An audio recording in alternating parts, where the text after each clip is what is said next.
കോഴിക്കോട് ജില്ലയിലും കാസർഗോഡ് ജില്ലയിലും അതുപോലെ തിരുവനന്തപുരത്തും കൊല്ലത്തുനിന്നുമല്ല സങ്കടങ്ങൾ പറയാനും വിഷമങ്ങൾ തീരാനും മമ്പറത്തേക്ക് വണ്ടി കയറി വരേണ്ട ആവശ്യം എന്താണ്? മടവൂരിലേക്ക് വണ്ടി കയറി പോകേണ്ട ആവശ്യം എന്താണ്? ഉള്ളാളത്തേക്ക് വണ്ടി കയറി പോകേണ്ട ആവശ്യം എന്താണ്?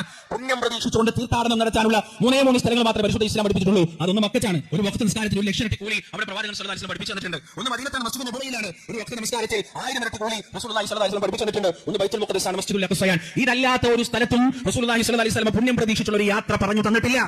അതുകൊണ്ട് നമ്മുടെ നാടിന്റെ 4 മൂലകളിൽ നിന്നും ഈ പറയുന്ന മമ്പുറത്തേക്കും ഈ പറയുന്ന മടവൂരിലേക്കും ഈ പറയുന്ന ഉള്ളാളത്തേക്കും എല്ലാം വരുന്നത് എന്താണ്? വെറുതെ പണം നഷ്ടം.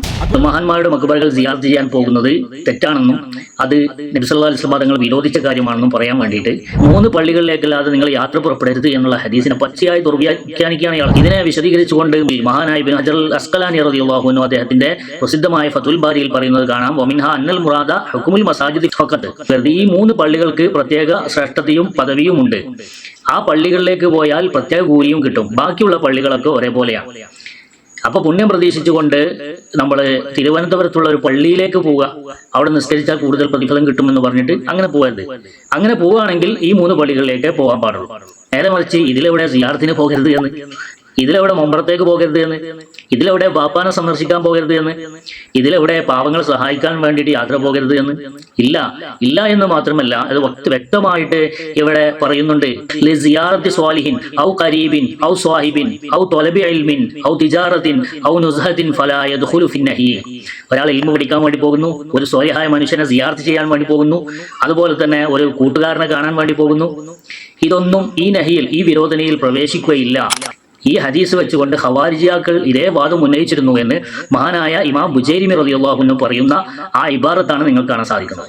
അപ്പൊ ഈ 3 സ്ഥലങ്ങളല്ലാത്ത മറ്റുള്ള സ്ഥലത്തേക്ക് സിയാറത്തിന് വേണ്ടി പോകുന്നത് ഈ ഒരു വിരോധനയിൽ പെടുകയേ ഇല്ല. എന്റെ സയ്യിദായ അഹ്മദുൽ ബദവി തങ്ങളെ ഞാൻ സിയാറത്ത് ചെയ്യാൻ പോകും പോലെ വഹുവൽ വലിയു. കാരണം ഞാൻ സന്ദർശിക്കാൻ പോകുന്ന ഒരു സ്ഥലത്തെ അല്ല, ആ സ്ഥലത്തുള്ള ആളെയാണ്. അദ്ദേഹം വലിയാണ്. ലാലിൽ മക്കാനി, ആ സ്ഥലം സന്ദർശിക്കാനല്ല ഞാൻ പോകുന്നത്. അവിടെ അങ്ങനെ ഒരു മഹാൻ ഇല്ലായിരുന്നെങ്കിൽ ആരും അങ്ങോട്ട് പോകുമായിരുന്നില്ല. മമ്പുറത്തൊരു മഹാൻ ഉണ്ടായതുകൊണ്ടാണ് മമ്പറായത്, മടവൂരായത്. അതിൽ അസൂയപ്പെട്ടിട്ട് കാര്യമല്ല. അവിടത്തേക്ക് ആളുകൾ പോകുന്നത് ആ മക്കീനിനെ പരിഗണിച്ചുകൊണ്ടാണ്, മക്കാനിനെ പരിഗണിച്ചുകൊണ്ടല്ല.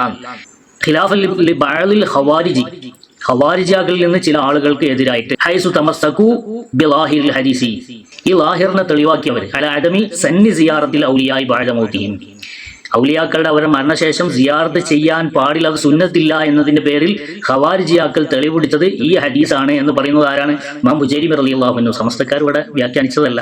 ഖവാരിജിയാക്കളുടെ പിന്മുറക്കാരാണ് ഇവരെന്നതിന്റെ വ്യക്തമായ ഒരു തെളിവ് കൂടി ആണിത്. നമ്മൾ മനസ്സിലാക്കണം. ഇതാണ് മുതലുകൾ.